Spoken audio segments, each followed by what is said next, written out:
Hey, we're going to take the train ride. Okay, you pay $3 and you can ride the railroad all day long. The rule on the train is don't do anything dumb. Your conductor for the day. Well, so long as you stay on board, that is. Because if you hop out at any time, I'm going to be your running coach. I probably won't be stopping. All jokes aside, I hope you enjoy my voice, because it's all you'll hear for the next 6 weeks. I'm just kidding. Florida Fish and Wildlife Institute, which was a fair enough name, but it made us sound like a school or a government building, and we were neither. We were Central Florida's very first amusement park. You hear that, my Disney fans? We got here first. So, put some respect on the name. And speaking of the name, it was boring, so we changed it to Snake Village. The Snake Village was a better name, but we are not in Snake Village today, and there is a good reason for that. Well, snakes aren't the most popular animal in the world, and they certainly weren't popular in the 1950s. So the average family of four spending their hard-earned vacation hours down here, they just weren't too keen on going to a village that was full of snakes. Now that meant the name had to change one more time, but this time, Owen decided to be smart and ask for help from the most intelligent person he knew. And everyone knows the most intelligent person in any man's life is his wife. Make sure she knows it, fellas. Because when he asked his wife Pearl for advice, she said, "Well, honey, you have a lot of gators and you have a lot of land. Why not just keep it simple and call it Gatorland?" And here we are, over 70 years later. Still called Gatorland, the alligator capital of the world.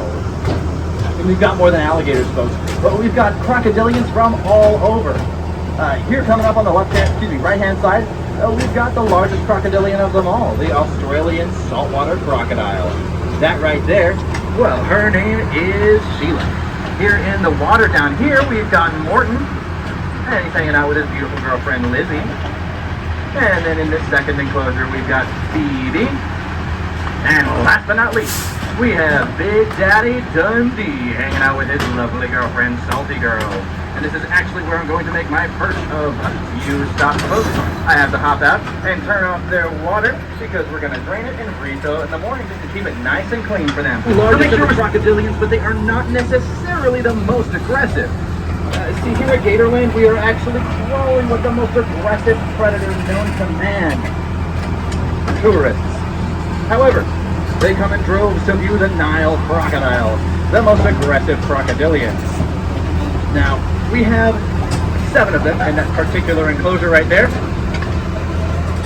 2 of them are named Sultan and Blondie, and the other 5, those are their kids, collectively referred to as the misbehaviors, which is about as accurate as it gets, because they are the most aggressive crocodilian on planet Earth, responsible for more human fatalities than any other crocodilian.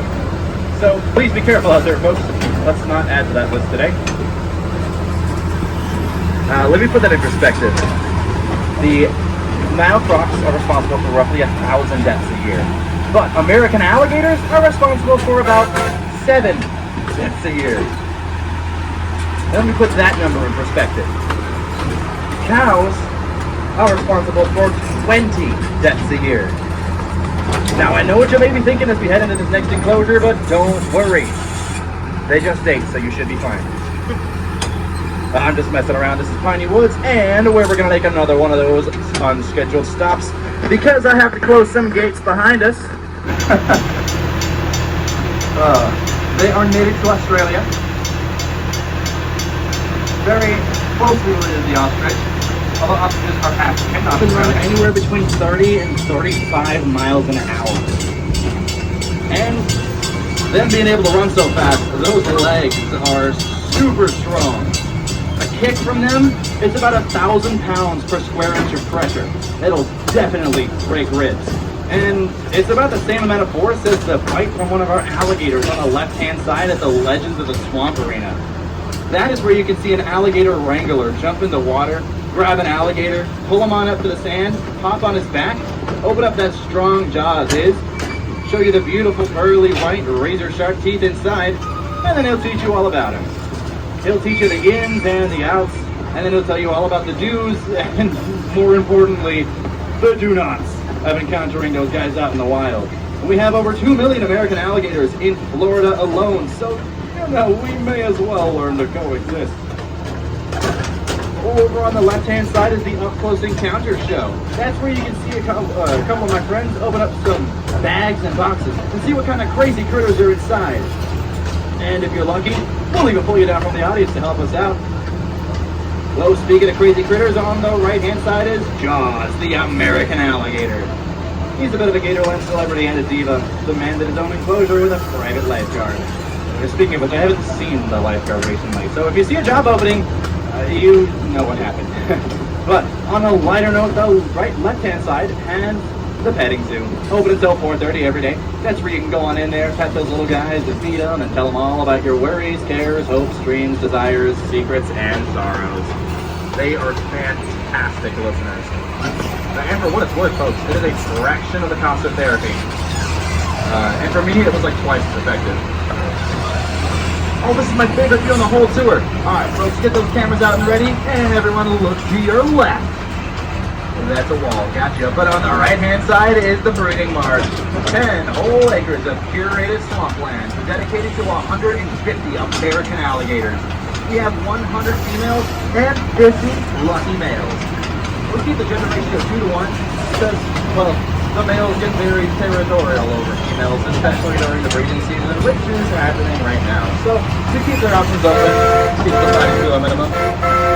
Plenty of fish in the sea and plenty of gators in the swamp. And speaking of the swamp, over on the right-hand side is a very important piece. It's popular nesting ground for our female alligators. Alligator eggs in the wild have about a 5% chance of survival, and that's because they have so many natural predators like birds and snakes and even fire ants and other alligators. But here at Gatorland, we incubate the eggs ourselves, and that 5% chance jumps all the way on up to 98.8% chance of survival. Well, folks, I hate to say it, but we are headed back into the station, so I must ask that you take this time to check around your feet and beneath your seat. Help me keep the place nice and neat as I close up for the night, actually. If you enjoyed the ride today, my name is Ben, and this was the Gatorland Express. And if you did not enjoy the ride, my name is Ernie, and this was, I don't know, it's small voice. All right, that was Gatorland. Thank you for watching.